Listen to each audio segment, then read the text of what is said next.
জন্য গফুর হবেন, ক্ষমাশীল হবেন, দয়াশীল হবেন, মেহেরবান হবেন কখন?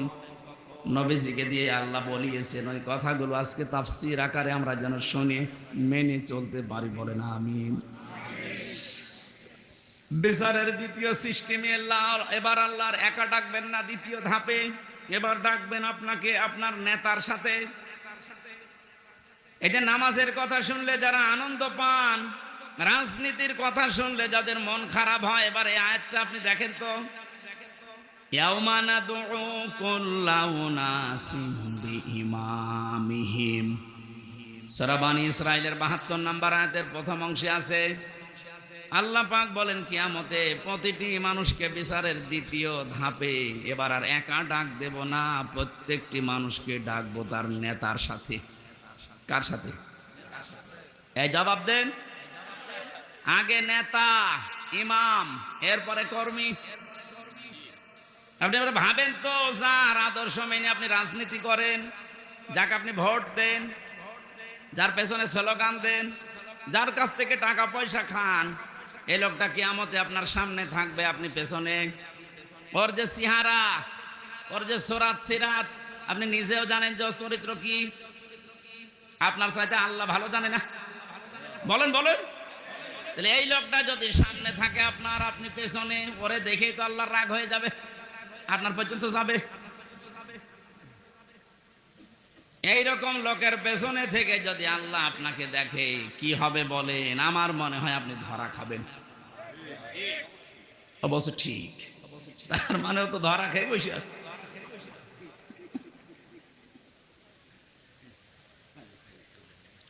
না, আসলে তো ঠিকই বলেছে, কারণ যেরকম চলে ঠিক ওই রকমই কায়দায় বলছে। আমরা যেন ধরা না খাই, এই জন্যই তো সতর্ক করছি।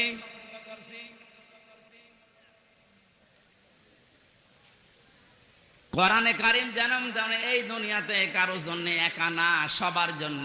কোরআনের আলেম আমরা যারা, আল্লাহর কসম আমরাও সবার জন্য। আপনাকে আমি বাঁচাতে চাচ্ছি। শুধু নামাজ দিয়ে রোজা দিয়ে যদি জান্নাতে যাওয়া যেত, আব্দুল্লাহ বিন উবাই আপনার আগে জান্নাতে যেত। এই লোকটার পুরা জীবন আমি পড়ে দেখেছি, কোন অপরাধ আমি ওর জীবনে সেরকম মেজর পাইনি। তবে একটা বিষয়ও মানত না, ওর নামাজ ছিল নবীজির পেছনে, মসজিদে নববীতে, কাবা শরীফে। আপনি নামাজ পড়েন ম্যাক্সামি মসজিদে, একে এসেনে, আর নামাজ পড়তো মসজিদে নববীতে, কাবা শরীফে। ১ রাকাত নামাজে ১ লক্ষ রাকাত নামাজে সওয়াব হয়। ও রোজা রেখেছে, রাসূলুল্লাহর সাথে ইফতারি করেছে, নবীর সাথে। ও তাহাজ্জুদের নামাজ পড়তো। ওর যত কিছু আমি পেয়েছি একটা একটা করে মিলিয়ে দেখলাম, সবই ঠিক আছে। শুধু রাজনৈতিক জীবনে ওর আদর্শ ছিল আবু জেহেল। এরকম মানুষ দুনিয়ায় নেই। এই কথা বলা লাগবে। আমি নাম ধরেই বলছি, এই যে সালমান এফ রহমান দরবেশ, ওর নামাজ ছিল, রোজা ছিল। কাবা শরীফের পাশে আমি যখনই গেছি দেখছি ও পাশে ওই যে বিল্ডিং দারুত তাওহীদ, ওখানে থাকতো। যেখানে 15 থেকে 20 লক্ষ টাকা লাগে থাকতে, আমরা থাকতাম তো প্রায় 2 কিলোমিটার দূরে, কারণ আমার 3.5 লাখ। আর ওর 15 থেকে 20 লাখ টাকা এই জন্য কাবার পাশে থাকে, যেন কাবা দেখা যায়। টাকা যদি ভ্যান চালিয়ে উপায় করা লাগতো, তাহলে আমার মনে হয় 5 কিলো দূরে থাকতো। টাকা তো সব জনগণের, 36,000 কোটি টাকা। আপনি জীবনে গণনা করে শেষ করতে পারবেন না। অথচ পদ্মা সেতুর মতো এত বড় বিশাল প্রকল্প মাত্র 32,000 কোটি টাকায় কমপ্লিট হয়ে গেছে। আর ওর একাই কত? আমার মনে হয় আর একটা পদ্মা সেতু বানিয়ে টাকা আরো 4,000 কোটি রেখে যেত।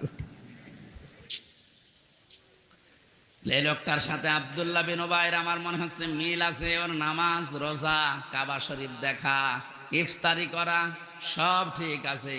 রাজনৈতিক জীবনে ও লোকটা এমন মানুষকে মানে যার চরিত্র আসলে ভালো না। কি ওর নিজের চরিত্র যে ভালো না তার প্রমাণ দেখেছেন, দাড়ি কেটে নম হয়ে গেছে।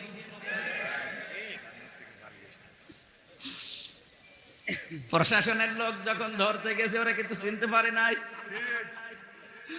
আর একটা ছিল নমক, আইনের চেয়ারে বসে শুধু বেআইনি কথা বলতো।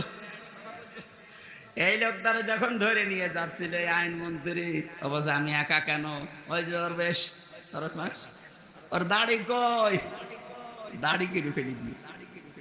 যেই লোকটা এত বড় ভাওতাবাজি করতে পারে মানুষের সাথে, যে রাসূলুল্লাহর সুন্নাত, দাড়ি কি হামজার সুন্নাত? কার সুন্নাত? অপরাধ বোধ কত বেশি, নিজে কাজ করেছে এই জন্য তো অপরাধী। এত ভয় যে রাসূলুল্লাহর গলায় ছুরি লাগিয়ে দিয়েছে, আমার দরকার নেই, আমি আগে বাঁচতে চাই। আল্লাহ বাঁচতে দিয়েছে, এখন পচা ডিম খাচ্ছে।